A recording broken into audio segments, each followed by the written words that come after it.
On vous en a déjà parlé. Les méthodes utilisées par le Centre de désintoxication Narconon à Trois-Rivières soulèvent certaines critiques.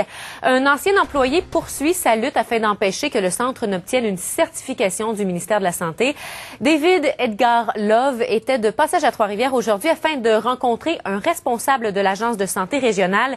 Et Jean-Philippe, c'est lié à une plainte qu'il a déposée en octobre dernier. Voilà, une plainte dont nous avons obtenu copie. Écoutez, c'est une lettre qui est adressée au ministre de la Santé, Yves Bolduc. Ça a été envoyé en octobre dernier.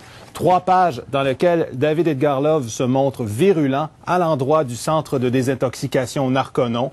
Aujourd'hui, il était de passage à Trois-Rivières pour donner des détails.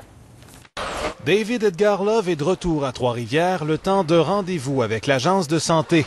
Dans son sac, une lourde documentation visant à dénoncer son ancien employeur, le centre de désintoxication Narconon, dont les liens avec l'Église de Scientologie ont souvent été évoqués. Evidence documents on the practices of Scientology at Narconon Trois-Rivières. C'est que d'ici juillet prochain, Narconon devra obligatoirement déposer une demande au ministère québécois de la Santé. Tous les centres spécialisés en toxicomanie devront se soumettre à une réglementation plus sévère. Et on veut garantir au plan de la sécurité, au plan de la formation, au plan des approches, au plan des pratiques d'affaires, au plan de la qualité des soins, on veut s'assurer que tous ces groupes-là répondent à des standards de base.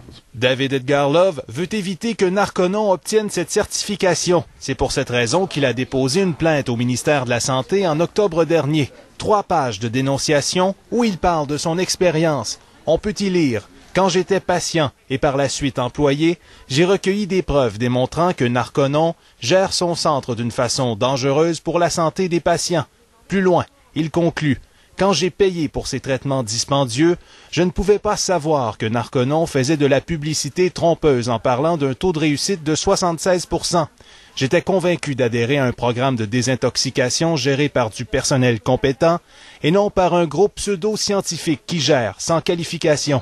Le centre de désintoxication devra démontrer que son modèle d'intervention est éprouvé et, s'il le faut, indiquer clairement toute forme d'allégeance religieuse. Selon l'Agence de santé, Narconon n'a toujours pas formulé de demande. C'est plusieurs centaines de dollars par jour là, auxquels on s'expose, les personnes qui vont exploiter sans certificat une ressource comme celle-là. Nous avons tenté de joindre le directeur de Narconon, mais sans succès. Jean-Philippe Nadeau, Radio-Canada, Trois-Rivières.